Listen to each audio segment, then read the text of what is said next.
ठरलं तर मग मालिकेत खलनायकी चटा असलेली प्रिया सध्या प्रेक्षकांच्या विशेष चर्चेत आहे. पण या भूमिकेमागे असलेली अभिनेत्री म्हणजे कोण? नमस्कार मित्रांनो, कलाकार कट्टामध्ये तुमचं स्वागत आहे.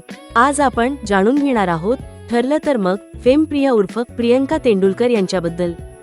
प्रियंका तेंडुलकर यांचा जन्म 29 नोव्हेंबर 1994 रोजी मुंबई येथे झाला.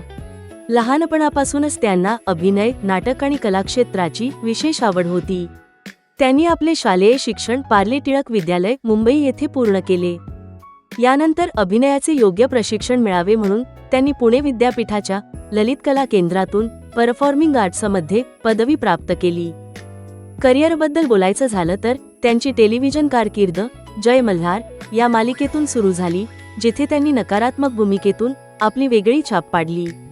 यानंतर फुलपाखरू या मालिकेमधून त्यांना महत्त्वाची भूमिका मिळाली आणि सध्या त्या ठरलं तर मग मध्ये प्रिया ही खलनायकी चटा असलेली भूमिका साकारत आहेत. त्यांचे एक्सप्रेशन, डोळ्यांमधून बोलण्याची शैली आणि नैसर्गिक अभिनयामुळे हे पात्र प्रेक्षकांच्या लक्षात राहिलं आहे. मानधनाबद्दल बोलायचं झालं तर इंडस्ट्री ट्रेंडनुसार त्यांना 20,000 रुपये प्रति एपिसोड इतकं मानधन मिळतं. तर मित्रांनो, तुम्हाला ठरलं तर मग मधील प्रिया ही भूमिका कशी वाटते? कमेंटमध्ये नक्की सांगा. अशाच मराठी कलाकार अपडेटसाठी कलाकार कट्टाला सबस्क्राईब करायला विसरू नका.